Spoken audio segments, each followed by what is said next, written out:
Estamos de volta com o TVE Notícias, que realiza agora a terceira entrevista de um total de 10 que serão realizadas com candidatos ao Senado Federal. Hoje, o entrevistado é Celcinho Cotrim, do PRTB. A ordem das entrevistas foi definida por meio de sorteio realizado aqui no IRDEB com a presença de representantes dos candidatos. A última entrevista da série vai ser no dia 18 de setembro. A ordem e o nome de cada candidato podem ser conferidos no nosso site ou nas nossas redes sociais. Além do canal 10.1, todas as entrevistas serão transmitidas ao vivo pelo nosso Facebook e também pelo portal e exibidas no dia seguinte na Rádio Educador FM às 6h30 da noite. Foram definidos 10 temas. São eles: reforma tributária, reforma política, justiça, investimentos públicos, reforma trabalhista, reforma da Previdência, segurança pública, saúde, educação e também sobre a coligação que o candidato faz parte nessas eleições. Cada candidato vai responder a 7 perguntas que eles mesmos vão sortear na hora aqui no estúdio. No total, serão disponibilizados 2 minutos para cada tema sorteado, mais 3 minutos para as considerações finais, totalizando 20 minutos. O candidato a uma das 2 vagas de senador, Celcinho Cotrim, tem 43 anos, é jornalista, formado em administração pública, especialista em gestão governamental. Já foi presidente e vice-presidente do Partido Socialista Brasileiro, PSB, aqui em Salvador, e superintendente de turismo do Estado, além de diretor de Relações Nacionais e Internacionais e de Administração e Finanças da Bahia Tursa. Boa noite, candidato. Boa noite, Jonathan. Boa noite a toda a equipe dessa casa maravilhosa, onde eu tenho o privilégio de retornar aqui. Vamos ao primeiro tema? Vamos lá.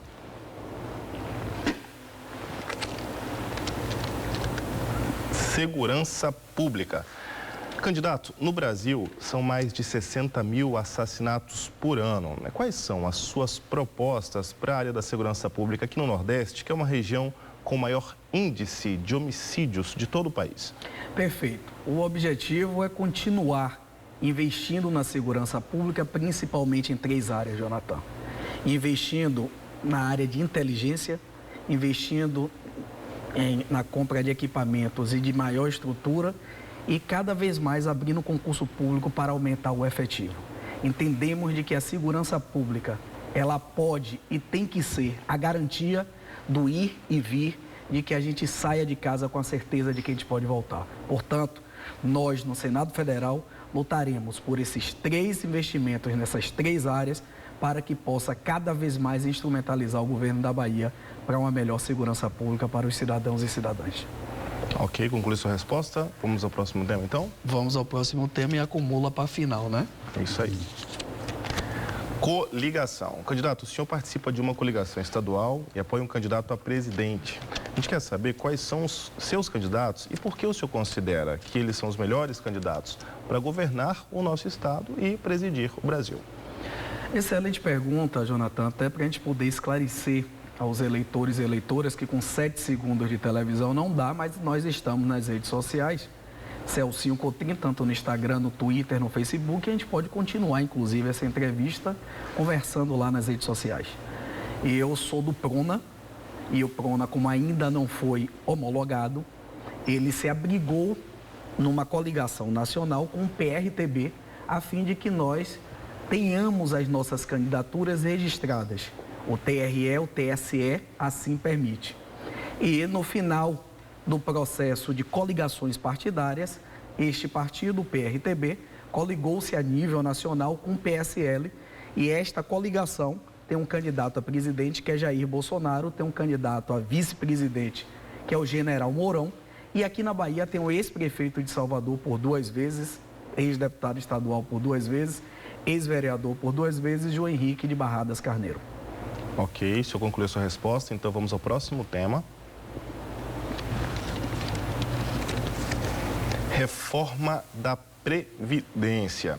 Bem, o governo Temer apresentou no ano passado uma proposta de reforma da Previdência. Houve uma resposta negativa por parte da população para essa primeira proposta. O governo recuou e não conseguiu, votar essa pauta. O senhor concorda com a proposta que foi apresentada e como o senhor enxerga a questão da Previdência Pública? Perfeito. Eu sou completamente contra o texto da reforma apresentada pelo governo Temer, onde é uma reforma que, mais uma vez, prejudica os trabalhadores e as trabalhadoras de nosso país, onde a gente não consegue compreender o que é que aconteceu com a Previdência, porque o governo diz que tem um rombo.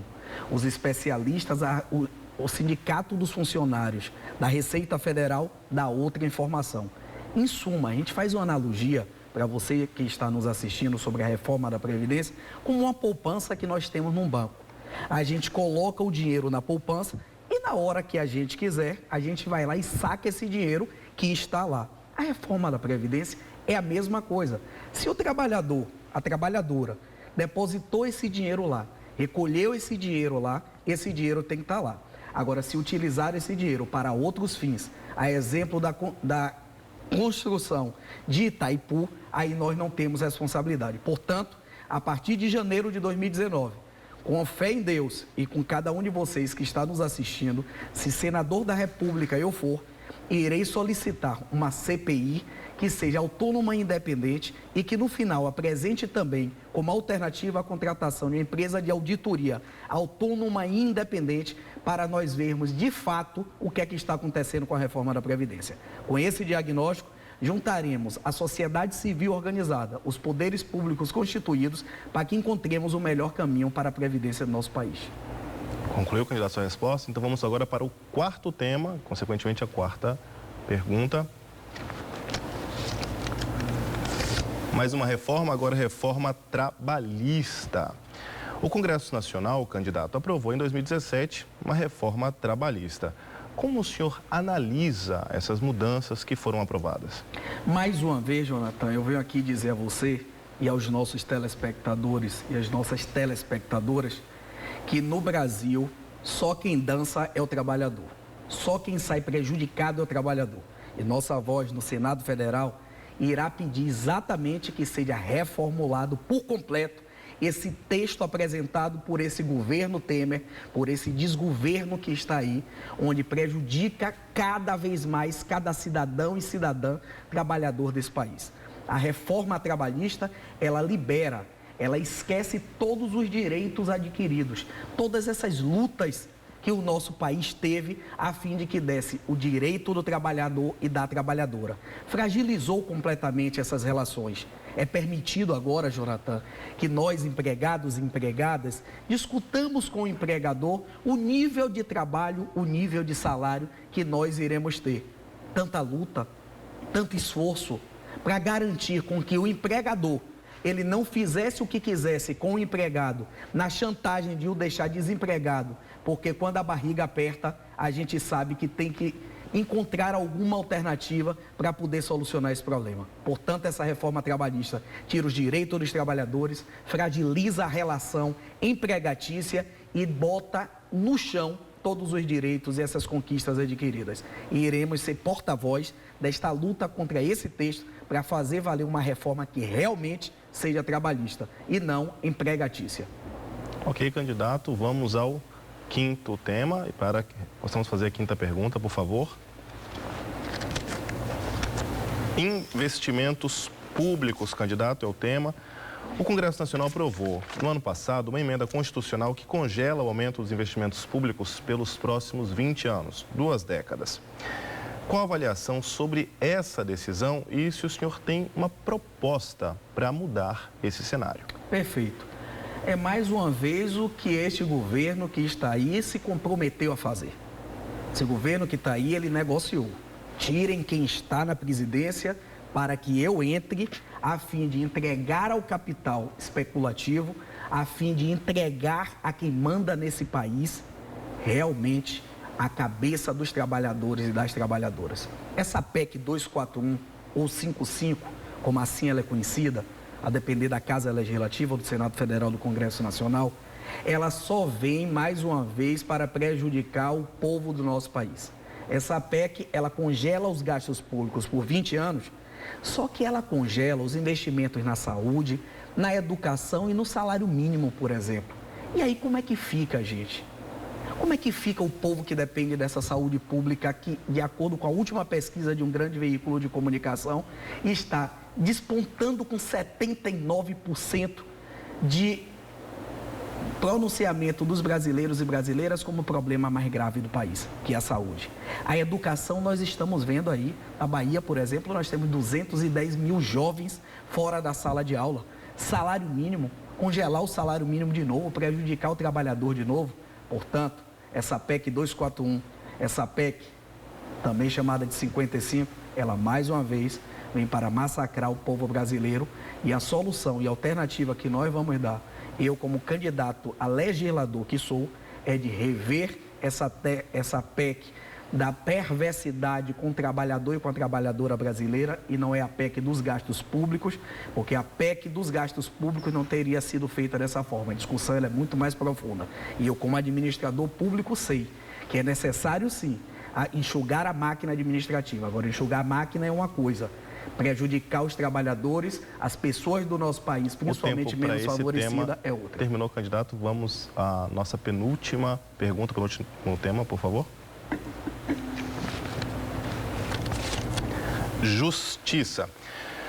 Candidato, qual a avaliação do senhor sobre o sistema jurídico brasileiro? O que é preciso fazer para que a justiça seja mais ágil e também mais eficaz?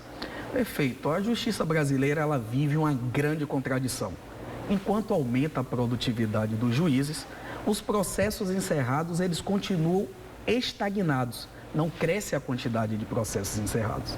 Então, nós precisamos, junto com o Legislativo, tentar resolver essa morosidade da justiça brasileira. E resolver isso como, Jonathan? Com 3 questões elementares. Que o Poder Legislativo, ele reduz a quantidade de recursos nos processos judiciais, com que a gente invista mais na parte de tecnologia da informação e outros investimentos, a exemplo de contratação de novos servidores, da qualificação dos servidores e da automatização de todo o sistema jurídico brasileiro. Ok, o senhor concluiu. Vamos então agora para nosso último tema, consequentemente a última pergunta. O senhor vai responder agora sobre reforma tributária. Candidato, qual a sua avaliação do sistema de cobrança de impostos utilizado atualmente no Brasil? Que propostas o senhor defende para a chamada reforma tributária? Mais uma vez, tenho que voltar a dizer, não é reforma tributária, é reforma escorchante do trabalhador e da trabalhadora brasileira. Precisamos simplificar e reduzir os impostos. E simplificar e reduzir os impostos significa, por exemplo, no que tange às tributações, ter propostas para que a gente acabe com esses 7 impostos e implante o imposto único. É necessário que a gente, com isso também, reduza a burocracia da tributação das empresas, que já estão sufocadas e não aguentam mais tantos tributos e, desta forma, não tem nem recursos, às vezes, para gerar emprego e renda em nosso país. A outra questão que nós temos que ver é que essa reforma tributária, ela continua prejudicando o trabalhador. Quem ganha, você que está nos assistindo, R$ 2.700, é obrigado a pagar esse imposto, essa alíquota de imposto de renda altíssima. E os grandes empresários que já tiveram em lei as isenções dos seus tributos, simplesmente são isentos na maioria deles. Então, nós precisamos acabar com essa distorção, fazendo com que reduza-se o imposto de quem ganha até R$ 2.700 e aumente o imposto de quem ganha mais nesse país. Reforma tributária tem que ser justa. Reforma tributária tem que ser bom para o trabalhador e bom para o empresário. Candidato, estamos chegando ao fim da nossa entrevista. Gostaria que agora o senhor fizesse as suas considerações finais. O senhor tem 3 minutos para elas e, evidentemente, o tempo que sobrou das perguntas anteriores, que o senhor não respondeu. Aproximadamente 8 minutos, por favor. Muito obrigado.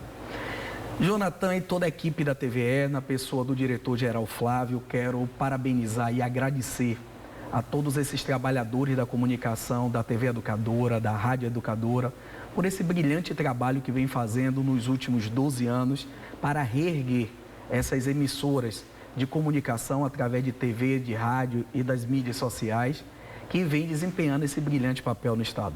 Quero agradecer a cada um de vocês, a cada baiano, a cada baiana, que no Facebook, no Instagram, no Twitter, na rua onde a gente anda, nos dão palavra de acolhimento, nos dão força e isso aquece o nosso coração e estimula muito mais a luta.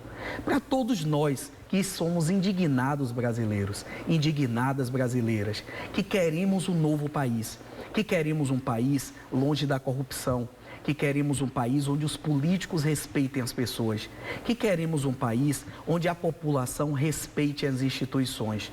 Não admitimos mais, Jonathan, não aceitamos mais, nós brasileiros e brasileiras, viver nessa turbulência e trazendo a realidade do Brasil para a Bahia, viver nesse bavi. A política, ela não é bavi. O problema é que foi instituído e inaugurado, depois desta última eleição presidencial, o terra arrasada para todo mundo. Como eu não ganhei eleição, eu não deixo outro governar e eu acabo com a vida de todo o povo brasileiro. É o que vem acontecendo. A gente não sabe onde a economia vai parar. A gente vê os recursos sociais, os investimentos sociais cada vez mais cortados. A gente não consegue andar pelas ruas porque os investimentos na área de segurança pública cada vez mais estão sendo reduzidos. Essas reformas estruturantes para o país, ao invés de avançar, encontrando um caminho que seja benéfico para toda a população, não. Favorece cada vez mais aquelas velhas oligarquias que já perderam poder. Velhas oligarquias essas, Jonathan, que representa a velha política que não respeitava as pessoas, que na época de campanha eleitoral estava aqui na TV pedindo o seu voto e quando se elegia não queria nem mais conta com o eleitor, com a eleitora brasileira.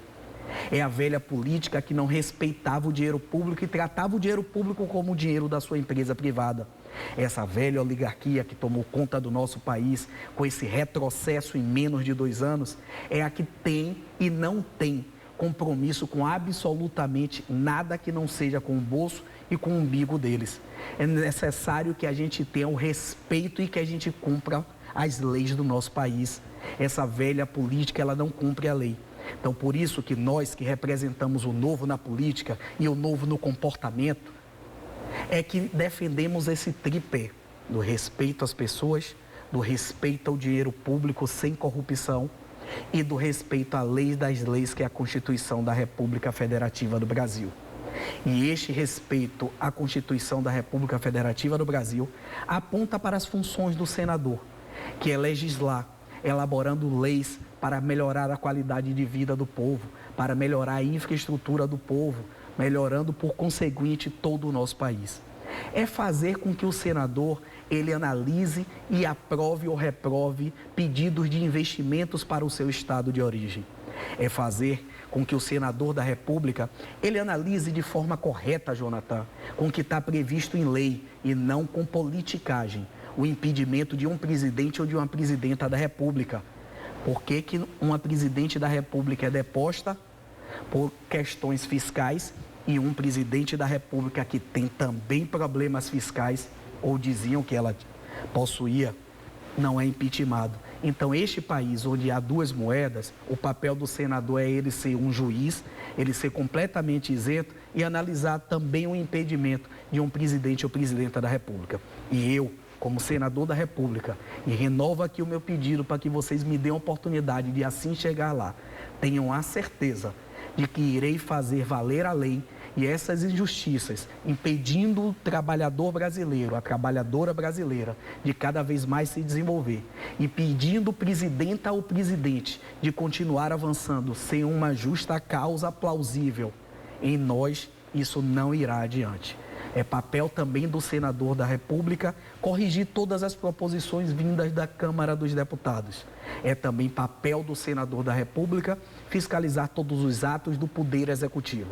E desta forma, vocês terão em mim um fiscal intransigente da aplicação do seu dinheiro público através dos tributos, que faz com que tenha todo esse orçamento no governo federal.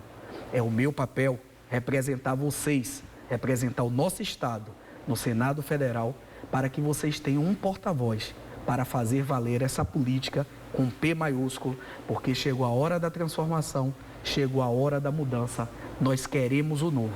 Portanto, Celcinho Cotrim, senador 280. Muito obrigado a cada um de vocês, a cada uma de vocês que nos deu a oportunidade de propagar as nossas ideias, de fazer oxigenar cada vez mais a democracia brasileira com espaços como esse, Jonathan, que propiciam com que os candidatos coloquem as suas teses, coloquem as suas propostas e o eleitor, a eleitora analise quem é melhor para representar cada um deles. Portanto, mais uma vez peço a vocês, dê oportunidade ao novo, dê oportunidade ao diferente, dê oportunidade àqueles que nunca chegaram lá para provar que a gente pode ser outro.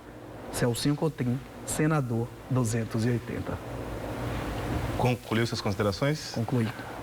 O candidato ainda tem 2 minutos, mas a gente vai encerrar nossa entrevista, já que o senhor concluiu suas considerações. Eu quero usar mais os 2 minutos. Quer usar? Por favor, então. Então eu conclamo a vocês, baianos e baianas, para que a gente discuta, analise e aproveite esse momento que nós estamos vivendo, que é da internet pujante cada vez mais. Entre aí no Google, entre aí nas redes sociais, procure saber sobre cada candidato de vocês, procure saber quem é ficha limpa, procure saber quem tem compromisso, quem tem histórico, quem tem ideais que realmente queiram trabalhar, conviver, lutar pelo povo brasileiro. Eu tenho um compromisso registrado em cartório de que 7 ações irei tomar. Já está em cartório. Meu salário de senador será igual ao salário que recebo hoje na Universidade Católica de Salvador, porque política não é meio de vida, política é vocação. Eu não terei, não receberei o dinheiro de verba de gabinete para contratação de assessores, porque não transformarei meu gabinete em cabide de empregos. Não receberei a verba indenizatória, solicitarei do Senado Federal toda a logística para o meu mandato, mas não irei entrar nessa também de mais um gasto do seu dinheiro. Tenho um compromisso de apresentar um projeto de lei do fim da reeleição em todos os cargos. Eu, inclusive, não serei senador por 2 mandatos, só em um mandato só, Jonathan. Desta forma, a gente acredita que cortando da própria carne, a gente moraliza a política. Mais uma vez, muito obrigado a vocês. Deem essa oportunidade para nós, porque nós estamos com sangue no olho e com muita vontade de mudar a política do nosso país. Lembrem-se, Rui Barbosa, João Durval, Lídice da Mata, muito honraram a cadeira do Senado representando a nossa Bahia. O Senado já teve, então, a primeira senadora, agora precisa ter o primeiro jovem baiano para sentar lá. Obrigado, candidato. Seu tempo chegou ao fim. Obrigado mais uma vez.